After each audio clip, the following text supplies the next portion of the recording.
triste. J'ai honte. C'est complètement ridicule. Des envolées, pas comme les autres. Sophie Durocher. Sophie, bonjour. Bonjour. Là, quoi?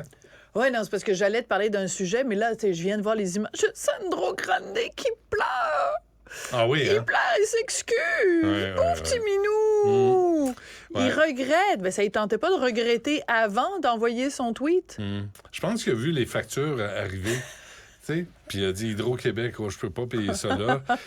Puis je pense que je vais faire mon mea culpa, puis donner un point de presse. Puis j'ai regardé ça de travers. Là. Ouais. Qu'est-ce que tu veux faire?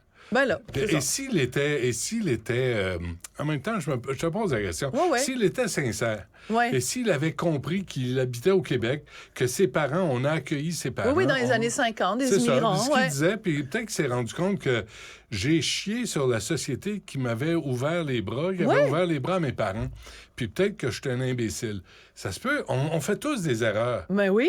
Moi, le premier, à un moment donné, tu dis peut-être qu'il a compris, qu'il avait souhaité la mort de Pauline Marois. Peut-être pas très sympathique. Oui, mais au-delà de ça, c'est que tu peux avoir une opinion politique sur les souverainistes, tu peux avoir les indépendantistes, tu peux avoir une opinion politique sur Pauline Marois. Là où je trace la ligne, Benoît, c'est quelqu'un qui souhaite la mort de quelqu'un d'autre. Ouais. Tu sais, moi, il y en a une couple de personnes sur la scène politique là que je n'aime pas, que je n'apprécie pas, avec qui je suis en désaccord politique. Il y a des artistes avec qui je suis pas en accord. Il y a plein de monde avec qui je suis en accord. Mais que quelqu'un soit victime d'un attentat terroriste, parce que selon moi, c'est ça qui s'est passé au Métropolis, et que Sandro Grande ait écrit « C'est dommage, la prochaine fois, on va t'avoir, Pauline ». Ça, c'est souhaiter la mort de quelqu'un. Moi, il y a personne dans le milieu politique dont je souhaiterais la mort. Ben non. Donc, c'est le signe quand même que quelqu'un... Il a beau dire aujourd'hui « je suis désolé » puis tout ça, tu peux pas être désolé d'avoir été quelqu'un qui a souhaité la mort de quelqu'un. Ça veut dire qu'il y a quelque chose dans l'ADN de ce gars-là qui fait en sorte que... Puis toi, c'est la même chose. T'en as des ennemis. Est-ce que tu souhaiterais la mort de tes ennemis? Je n'ai que des amis. Tu vois, ça, c'est Est-ce qu'on peut insérer ici un bruit de criquet? Sophie, ça, c'est l'autre affaire, là. C'est les réseaux sociaux. Tu sais, il s'enfarge là-dedans. Ouais. Peut-être chez lui, il a dit, il va tuer la première ministre indépendantiste. Ça, c'est une affaire. Mais de le mettre en public sur des réseaux sociaux, c'est là où il a tissé la corde avec laquelle il s'est pendu. Absolument, mais de façon plus large. C'est hallucinant de constater, Benoît, à quel point les gens ont une double personnalité. Des gens que tu côtoies dans la vie de tous les jours, qui sont des bons pères de famille, des bonnes mères de famille, ou même des gens qui sont pas mères de famille, pantoute.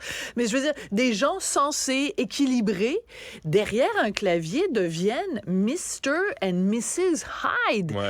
Des fois, c'est des gens que tu côtoies puis que tu les connais professionnellement, et la violence de leurs propos sur les médias sociaux. Écoute, moi, là, j'écris 3 fois par semaine dans le Journal de Montréal, le Journal de Québec. Jamais j'écrirais ce genre de choses-là. Tu vois, t'imagines, moi, souhaiter la mort de quelqu'un, souhaiter que quelqu'un se fasse violer, souhaiter que...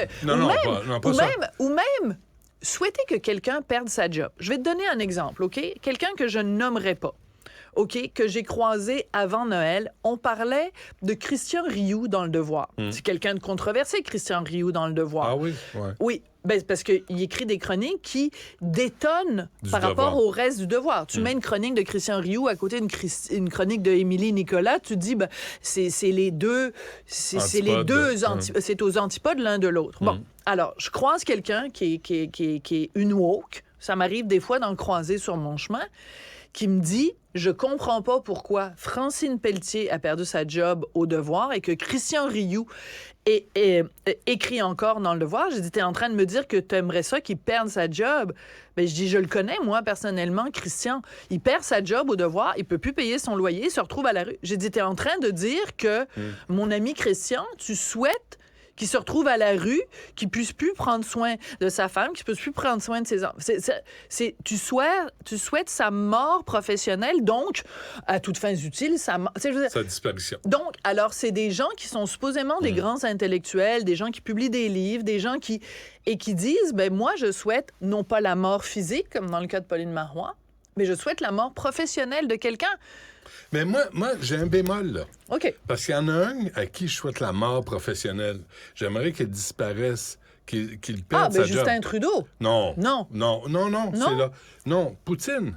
Oui. Poutine qui a créé la attends, guerre. c'est un meurtrier. Ben, C'est un meurtrier. alors, est-ce que j'ai le droit à cette marge de manœuvre? Ah ben oui, mais totalement. merci. Mais oui, mais c'est parce que tu compares des pommes et des oranges, mon petit chéri Non, d'amour. je compare des fascistes avec des artistes. Non, mais de toute façon, il devrait y avoir un procès contre Poutine pour crime de guerre. Ça, Ouais. mais c'est autre chose, là. Puis je ferai pas une comparaison à Hitlérium, mais je veux dire, c'est Mais sûr ça que ce s'arrête gars-là... là.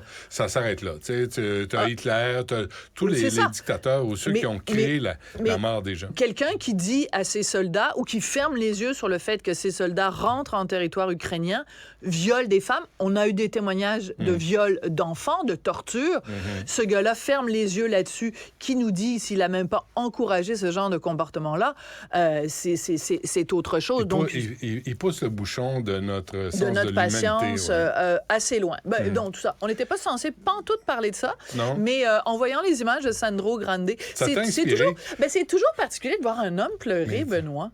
Il a pleuré, j'ai pas vu Il y ça. avait vraiment les larmes aux yeux, là. Ouais. Tu sais, c'est pas mal le plus loin que je pense que... Est-ce que c'est la tranche d'oignon qu'il avait dans sa main? Peut-être. C'est passé sur le bord Ouais. des yeux? Des Ça petits- marche toujours. ça marche toujours. Ça marche. Quand Mais- tu as besoin de te faire pardonner, traîne-toi une tranche d'oignon dans ta poche arrière. Puis là, quand c'est le temps, tu te passes ça ici, là, puis ça marche. Ça marche. Ouais. Est-ce que t'es en train de me dire qu'on a fait toute ma chronique là-dessus? Mais c'est pas grave. mal. Sais-tu quoi? Ça, on a sorti le méchant, puis on a eu une discussion intéressante. Moi, ce que j'aime de la radio, c'est la spontanéité. Quand c'est trop prévu à l'avance, Ben ça oui. m'ennuie. Ben, c'est Fait pour que ça. Fait qu'on en parlera demain de tes littéreux, de tes peux bien parler. écrivains. Toi, de genre que je te pogne encore. Bref, Merci. on t'écoute à 2h30. Certainement.